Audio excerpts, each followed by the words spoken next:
Hi అండి, అందరికీ నమస్తే అండి. ముందుగా చిరంజీవి గారి ఫ్యాన్స్కి, అలాగే పవన్ కళ్యాణ్ గారి ఫ్యాన్స్కి. సో మనశంకర్ వరప్రసాద్ మూవీ వచ్చి ఇప్పటికే 15 డేస్ అయితే అవుతుందన్నమాట. సో ఈ రోజు ఈవినింగ్ టైంలో పెద్ద ఫంక్షన్ అనేది చేసుకుంటారనమాట. మూవీ హిట్ అయింది కాబట్టి ఒక పెద్ద సెలబ్రేషన్ అనేది చేసుకుంటారనమాట. సో అది కాకుండా పవన్ కళ్యాణ్ గారి గురించి మూవీ అయితే వస్తుందన్నమాట. సో ఉస్తాద్ భగత్ సింగ్. సో ఆ యొక్క మూవీ అప్డేట్ కూడా ఉందన్నమాట.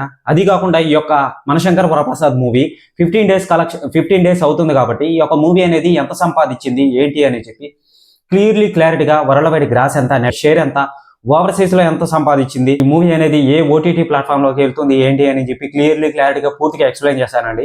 ఎవరు మిస్ చేయొద్దు, వీడియోని ఎండ్ వరకు చూడండి, మీకు క్లారిటీ వస్తుంది అనమాట. అదో చిన్న మనవి, ఎవరైనా సరే మన ఛానల్కి కొత్తగా వచ్చినట్లయితే ఛానల్ని సబ్స్క్రైబ్ చేసి బెల్ కన్నా ఆల్లో పెట్టుకోండి. అట్లయితే మనశంకర్ వరప్రసాద్ మూవీ వచ్చి నేను ఈ రోజుతో కలిపి 15 డేస్ అయితే అవుతుందన్నమాట. సో ఇతర జిల్లాల్లో, సో మన ఇండియాలో ఆంధ్రప్రదేశ్ టు తెలంగాణ, తమిళనాడు సైడ్ వచ్చి ఎక్కువ ఆక్యుపెన్సీని అయితే రంపించుకునింది అనమాట. సాటర్డే కాబట్టి నిన్న, మళ్ళీ వచ్చి ఈ రోజు సండే కాబట్టి కలెక్షన్ అనేది బాగా వస్తుందని చెప్పి ఒక క్లారిటీ అయితే వస్తుందన్నమాట. సో అది కాకుండా అందరికీ లీవ్ కాబట్టి సండే రోజు, ఓకేనా. సో వీక్ అనేది ఎండ్ అవుతుంది కాబట్టి అది కాకుండా సో ఇక చూసుకున్నట్లయితే ఉస్తాద్ భగత్ సింగ్ నుంచి ఒక అప్డేట్ అయితే వచ్చిందనమాట.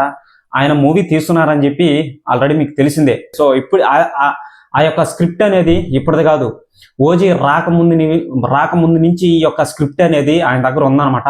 సో ఆయన సైన్ పెట్టడం అనేది జరిగింది. ఈ యొక్క మూవీ అనేది ఒప్పుకోవడం కూడా అనేది జరిగింది అనమాట. సో ఓజీ మూవీ వచ్చి ఎంత బ్లాక్ బస్టర్ హిట్ అయిందో మీకు తెలిసిందే.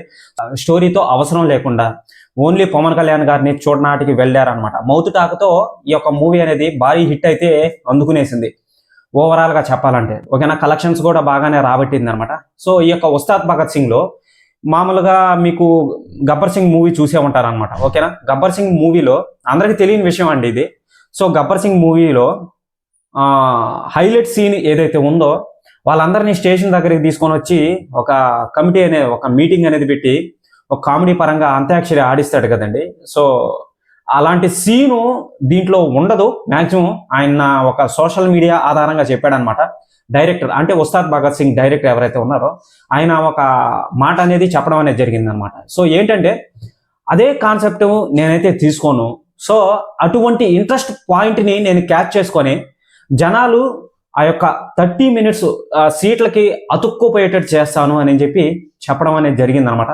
సో అది ఒక సాంగ్ కావచ్చు, కామెడీ అయితే ఉండదండి. ఎందుకంటే ఆల్రెడీ వాడాడు, అదే వాడాలి అని అంటే క్లిక్ అవ్వదు అనమాట, ఓకేనా. సో అదనమాట.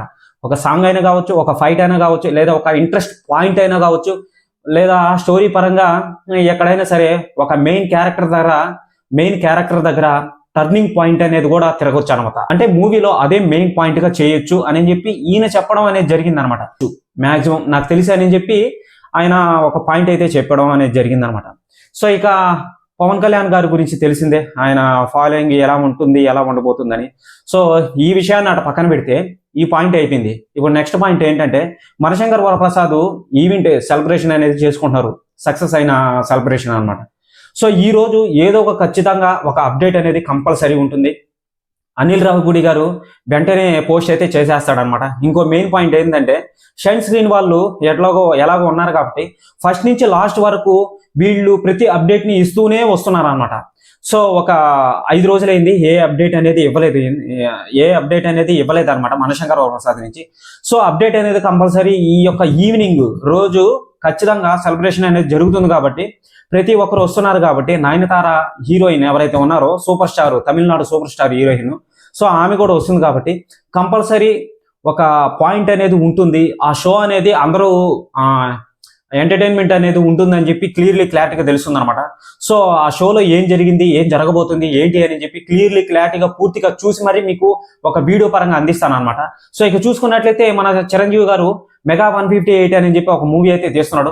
నేనైతే ఏకర్లీ ఆటో జానీ మూవీ కోసం అయితే వెయిట్ చేస్తున్నాను అనమాట. ఎందుకంటే పూరి జగన్నాథ్ గారు చాలా డౌన్ అయిపోయాడు అన్నది డైరెక్షన్లో చెప్పాలంటే, చాలా డౌన్ అయిపోయాడు. అసలు ఆయన మూవీస్ అసలు వస్తున్నాయా రావట్లేదా అని కూడా ఎవరికి తెలియట్లేదు అనమాట. సో చిరంజీవి గారు ఒక ఛాన్స్ ఇద్దామని చెప్పి పూరి జగన్నాథ్ గారికి ఒక ఛాన్స్ అనేది ఇవ్వడం అనేది జరిగింది. సో ఆటో జానీ మూవీ పేరు, ఆ యొక్క మూవీ అయితే వస్తుంది. నేనైతే ఈ యొక్క ఇప్పుడు వస్తున్న గోపీచంద్ మలినేని దర్శకత్వంలో వస్తున్న ఈ యొక్క మూవీ మెగా 158 కన్నా నేను ఆటో జానీ మూవీ కోసం అయితే వెయిటింగ్ అనండి. సో ఆటో జానీ దాంట్లోనే ఉంది మాస్ అని, ఓకేనా. సో డైలాగ్స్ కూడా, ఫైటింగ్స్ కూడా దానికి తగ్గట్టుగానే ఉంటాయి. కంపల్సరీ ఒక ఐటెం సాంగ్ అనేది ఉంటుంది. సో పూరి జగన్నాథ్ గారి గురించి మీకు తెలిసిందే. సో ఐటెం సాంగ్స్ అనేటివి ఏ విధంగా పెట్టబోతాడని, స్టోరీ కూడా ఎక్కడ ల్యాగ్ అనేది ఉండదు. సాంగ్స్ అనేటివి కూడా చాలా చాలా బాగుంటాయి. నేను ఆ మూవీ కోసం వెయిటింగ్ అనమాట. సో ఇక మెగా 158 అనేది మంచి యాక్షన్ అడ్వెంచర్తో కూడిన మూవీ కాబట్టి ఇక చూడాలి. దీనికి సంబంధించి అప్డేట్ కూడా వస్తున్నాయి, ఒక్కొక్కటి వస్తున్నాయి అనమాట. ప్రతి అప్డేట్ని మీకు వీడియో పరంగా అందిస్తాను అనమాట. ఇక చూసుకున్నట్లయితే వరల్డ్ వైడ్ ఈ యొక్క గ్రాస్ పరంగా చూసుకున్నట్లయితే మొన్నటిదాకా 350-60 అని చెప్పాను అనమాట. సో ఇప్పుడు ఎంత ఉందో ఏంటో అఫీషియల్ పోస్ట్ అయితే ఇంతవరకు వదలలేదు. ఈవినింగ్ టైంలో కంపల్సరీ వదలుతారనమాట.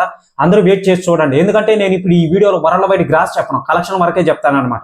ఫాస్ట్గా చెప్పుకుంటూ వెళ్తానండి, ఒక్కసారి వినండి. ఎందుకంటే ఈ యొక్క ఆక్యుపెన్సీని బట్టి కూడా మనం ఊహించుకోవచ్చు అనమాట. ఏ స్టేట్లలో ఈ యొక్క మూవీ అనేది ఏ విధంగా విధ్వంసాన్ని సృష్టిస్తుందని చెప్పి మనం అర్థం చేసుకోవచ్చు అనమాట. సో ఈరోజు డే 15 కాబట్టి ఈ యొక్క కలెక్షన్ అనేది ఒక 6 లక్షలు అయితే సంపాదించిందండి, ఓకేనా.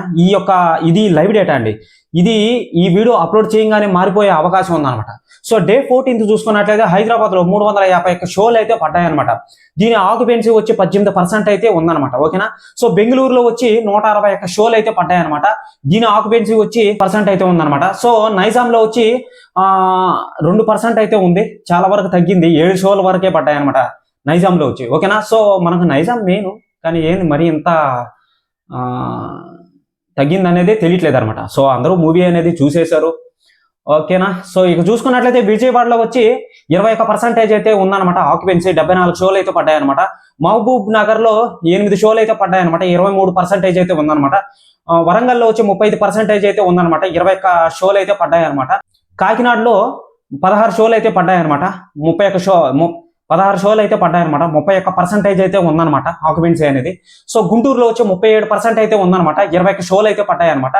సో కరీంనగర్లో వచ్చి 40% అయితే ఉందన్నమాట. షోలకి కరీంనగర్లో ఎక్కువ జనాభా అనేది వెళ్ళుంటారనమాట, నాకు తెలిసి అదే అనుకుంటున్నాను నేను కూడా. సో ఇక చూసుకున్నట్లయితే ముంబైలో వచ్చే 46% అయితే ఉందన్నమాట ఆక్యుపెన్సీ. 4 షోల వరకే పడ్డాయండి, ఓకేనా. సో ఇక చూసుకున్నట్లయితే వైజాగ్, విశాఖపట్నంలో చూసుకున్నట్లయితే 59% అయితే ఉంది ఆక్యుపెన్సీ అనేది. సో 103 షోలు అయితే పడ్డాయన్నమాట. ఇక చూసుకున్నట్లయితే ఓపెనింగ్ డే చూసుకున్నట్లయితే 9.35 లక్షలు అయితే సంపాదించింది అనమాట ఈ యొక్క మూవీ అనేది ఓపెనింగ్ డే రోజు. సో ఇక అదర్ కంట్రీలలో చూసుకున్నట్లయితే $2.5 మిలియన్ అనేది సంపాదించింది. $1.5 మిలియన్ సంపాదించింది కెనడాలో. ఇక నార్త్ అమెరికాలో చూసుకున్నట్లయితే $3.5 మిలియన్ సంపాదించింది అనమాట. ఇక టోటల్ గా చూసుకున్నట్లయితే 5.2 మిలియన్ టికెట్స్ అనేటివి అమ్ముడుపోయాయని చెప్పి వీళ్ళు అఫీషియల్ గా పోస్టర్ అయితే వదిలేరనమాట. ఆ పోస్టర్ మీరు చూసే ఉంటారు ఆల్రెడీ. ఇక చూసుకున్నట్లయితే డే 1 చూసుకున్నట్లయితే 32.25 lakhs అంటే 32,25,00,000 అయితే ఉందన్నమాట. సో డే 2 చూసుకున్నట్లయితే 18,75,00,000 అయితే ఉందన్నమాట. 3 చూసుకున్నట్లయితే 20,05,00,000 అయితే ఉందన్నమాట. డే 4 చూసుకున్నట్లయితే 22 కోట్లు అయితే ఉందన్నమాట. ప్రతి వీడియోలో చెప్పేదే అనుకోవద్దు. నేను ఎందుకు చెప్తున్నానంటే ఇక ప్రతి అప్డేట్ ని మీకు వీడియో పరంగా అందించాలనేదే నా ఉద్దేశం అనమాట. సో డే 5 చూసుకున్నట్లయితే 19,05,00,000 అయితే ఉందన్నమాట. డే 6 చూసుకున్నట్లయితే 18,09,00,000 అయితే ఉందన్నమాట. డే 7 చూసుకున్నట్లయితే 17,65,00,000 అయితే ఉందన్నమాట. డే 8 చూసుకున్నట్లయితే 8 కోట్లు అయితే ఉందన్నమాట. డే 9 చూసుకున్నట్లయితే 5,75,00,000 అయితే ఉందన్నమాట. డే 10 చూసుకున్నట్లయితే 4,02,00,000 అయితే ఉందన్నమాట. డే 11 చూసుకున్నట్లయితే 3,03,00,000 అయితే ఉందన్నమాట. సో మొత్తం కలిపి అక్కడికి 180 కోట్లు అయితే వచ్చిందన్నమాట. డే 12 చూసుకున్నట్లయితే 2,65,00,000 అయితే ఉందన్నమాట. డే 13 చూసుకున్నట్లయితే 4,25,00,000 అయితే ఉందన్నమాట. డే 14 చూసుకున్నట్లయితే 1,20,00,000 అయితే ఉందన్నమాట. సో డే 15 చూసుకున్నట్లయితే ఇందుకు ముందు చెప్పాను 6 లక్షల వరకే సంపాదించిందని చెప్పి, ఓకేనా. ఇక టోటల్ గా ఇండియన్ నెట్ కలెక్షన్ లో చూసుకున్నట్లయితే 187,03,00,000 అయితే ఉందన్నమాట ప్రస్తుతానికి, ఓకేనా. 187,03,00,000 అయితే ఉందన్నమాట. ఇది ఎవరికి చెందుతుంది? డిస్ట్రిబ్యూటర్ కి, ప్రొడ్యూసర్ కి, థియేటర్ ఓనర్ కి, వీళ్ళకి చెందుతుంది అనమాట. మొత్తం కలిపి సో ప్రొడ్యూసర్కి అయితే బాగా చెందుతుంది అనమాట. సో ఇదండి అప్డేట్ అనేది. ఈవినింగ్ అనేది ఒక సెలబ్రేషన్ అనేది ఉంది. పూర్తిగా ఆ యొక్క షోని చూసి మీకు అప్డేట్ పరంగా అందిస్తాను అనమాట. అంటే ఆ షోలో ఏం జరుగుతుందో ప్రతిదీ గమనించి వాళ్ళు మాట్లాడిన మాటలన్నీ మనకు చాలా ఇంపార్టెంట్ కదా. అంటే మెగా ఫ్యామిలీకి అండి, మెగా ఫ్యామిలీకి, మెగా ఫ్యాన్స్కి అనమాట, ఓకేనా. సో ప్రతి అప్డేట్ మీకు వీడియో పరంగా అందిస్తాను. ఛానల్ని సబ్స్క్రైబ్ చేసుకుని బెల్ ఐకాన్ని ఆన్లో పెట్టుకోండి. ఇటువంటి అప్డేట్స్ మళ్ళీ మీకు రావాలనుకుంటే, ఓకేనా. బాయ్.